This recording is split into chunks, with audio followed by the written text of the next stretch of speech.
Hey, industrial automation world, it's Tyler Ewing, your favorite local Scott Equipment account manager down here in Charleston. Today I want to talk to you guys about our Murrplastik panel entry product that we're promoting this quarter here. This is a panel entry product that Murrplastik provides, and I just wanted to show you kind of how to take it apart and feed your cables through. So first you're going to want to take a little Allen wrench and pop these screws out here.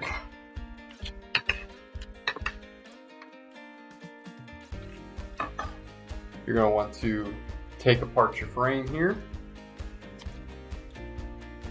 And just like that, you can see we can pull out our gaskets.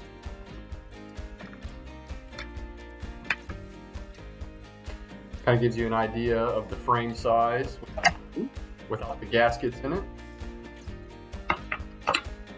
And then here you go, we have one of our gaskets here, and as you can see, it does split open like so you can actually feed your cables with the connectors on them through.